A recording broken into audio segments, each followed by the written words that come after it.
ಶರಣಾರ್ಥಿ. ನಾನು Archana. Welcome back to my mini vlog. ಬೆಳಗ್ಗೆ ಎದ್ದು ಪೂಜೆ ಮಾಡಿ ಪತ್ರೆ ಗಿಡಕ್ಕೆ ಉದ್ದಿನ ಕಡ್ಡಿ ಬೆಳಗೋಣ ಅಂತ ಬಂದೆ. ಇನ್ನೇನು ಬಂದೆ ಅಂದ್ರೆ ಬೆಳಗಿರ್ತೀನಲ್ಲ. ಆಮೇಲೆ ಬಿಸ್ಲಿಗೆ ಬಂದು ಹಿಂಗ್ ಕ್ಯಾಮ್ರಾ ತೆಗೆದು ನೋಡಿದೆ. ಅಯ್ಯೋ ಹೆಂಗ್ ಕಾಣ್ಬೇಕು ನಾನು, ಲವ್ ಎಟ್ ಫಸ್ಟ್ ಸೈಟ್ ನನ್ ಮೇಲೆ ನನ್ಗೆ. ಆಮೇಲೆ ಈ ಹೂ ನೋಡ್ದೆ, ಸಣ್ಣವರಿದ್ದಾಗ ಬಾಳ ಆಟ ಆಡ್ತಿದ್ವಿ ಇದ್ರಿಂದ. ಮತ್ ನಮ್ ಶಿವಪ್ಪಗೂ ಜಾಸ್ತಿ ಏರಿಸ್ತಿದ್ವಿ ಇದನ್ನ.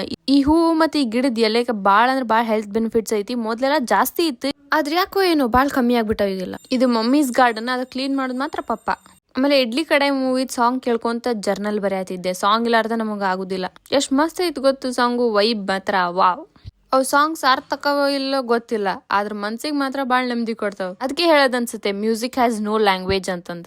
ಆಮೇಲೆ ಅಡ್ಗೆ ಮನಿ ಕಡೆ ಹೆಜ್ಜೆ ಇಡ್ಲಾರ್ದ ನಾನು ಮಜ್ಜಿಗೆ ಮಾಡಕ್ ಬಂದೇನಿ. ನಂಗ್ ಚಾ ಬಿಟ್ಟು ಮತ್ತೇನು ಮಾಡಕ್ ಬರಲ್ಲ. ಹಿಂಗ್ ಮಾತಾಡ್ಕೊಂತ ಮಜ್ಗಿನ ಹೊರಗ್ ಬಂದ್ಬಿಟ್ಟು ಎಡವಟ್ ಮಾಡ್ಲಾರ್ದ ಅಡ್ಗೆ ಮನೆಯಿಂದ ನಾವ್ ಹೊರಗ್ ಬರಕ್ ಸಾಧ್ಯನೇ ಇಲ್ಲ. ಕೈ ನೋಡ್ರಿ ಮಜ್ಗಿ ಕಡದ್ ಹೆಂಗಾಗ್ಯಾವ ಕೆಂಪಗ. ಸುಂಬ್ಳಲ್ಲ, ಬರೀ ಕಣ್ಣೀರಷ್ಟೇ. ಒಂದ್ ಗ್ಲಾಸ್ ಮಜ್ಗಿ ಕುಡ್ದು ಮತ್ ಬರ್ಯಾಕ್ ಕುಂತೆ.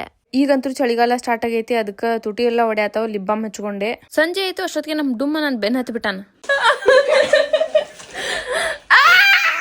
ಅದ್ಯಾಕ್ ಗೊತ್ತಾ? ಯಾಕಂದ್ರೆ ನಾನು ಈ ತರ ಹೇರ್ ಸ್ಟೈಲ್ ಮಾಡಿಸ್ಬೇಕು ನಿನಗ ಅಂತ ಹೇಳಿದೆ, ಅದಕ್ಕೆ. ಹಂಗಂದಿದ್ದಕ್ಕೆಲ್ಲ ಹರಿದಿಟ್ಟ ನೋಡ್ರಿ. ನಮ್ಮಮ್ಮ ಧಾರಾವಾಹಿ ಹಚ್ಕೊಡು ಅಂತಂದ್ಲು. ಅದಕ್ಕೆ ನನ್ ಮೊದ್ಲು ನಂಗೆ ನೀರ್ ತಂದು ಕೊಡು ಅಂದ್ರೆ ಹಚ್ಕೊಡ್ತೀನಿ ಅಂತಂದೆ. ಅದಕ್ಕೆ ತಂದೆ ಕೊಟ್ಬಿಟ್ಲು. ಎನಿಥಿಂಗ್ ಫಾರ್ ಧಾರಾವಾಹಿ. ಆಕಿ ಮೋಟೋ ಇದು. ನೀವು ನೋಡಿ ಮತ್ತೆ ಹೆಂಗ್ ಕೆಲ್ಸ ಹಚ್ತಾಳ ನೋಡೋರ್ ಅಜ್ಜಿಗೆ ಅನ್ಕೊಳಕ್ ಹೋಗ್ಬೇಡ್ರಿ. ಒಬ್ಬೊಬ್ಬರು ಲವ್ ಒಂದೊಂದ್ ತರ ಎಕ್ಸ್ಪ್ರೆಸ್ ಮಾಡ್ತಾರ. ನಾ ಮಾತ್ರ ಅವ್ರಿಗೆ ಕಾಡಿಸಿ ಎಕ್ಸ್ಪ್ರೆಸ್ ಮಾಡ್ತೀನಿ ಅಷ್ಟೇ. ಆಮೇಲೆ ಸ್ವಲ್ಪ ಚಕ್ಲಿ ಚಹಾ ತಿಂದು ಕುಡ್ದೆ. ನಮ್ಗೊಂದು ಕನ್ನಡ ಅಸೈನ್ಮೆಂಟ್ ಕೊಟ್ರ ಬೇಂದ್ರೆ ಅಜ್ಜನ್ ಬಗ್ಗೆ ಬರೆಯಾಕ. ನಾನ್ ಬರೀತಾ ನಿಮ್ಗೂ ತಿಳಿಸ್ತೀನಂತೆ. ಅವ್ರ ಬಗ್ಗೆ ತಿಳ್ಕೊಳ್ಳೋ ಆಸಕ್ತಿ ನಿಮಗಿದ್ರೆ ಈಗಲೇ ಫಾಲೋ ಮಾಡ್ರಿ. ನೆಕ್ಸ್ಟ್ ಸೀರೀಸ್ ಅವ್ರ ಬಗ್ಗೆನೆ. So thank you so much for watching. Signing off the rocket.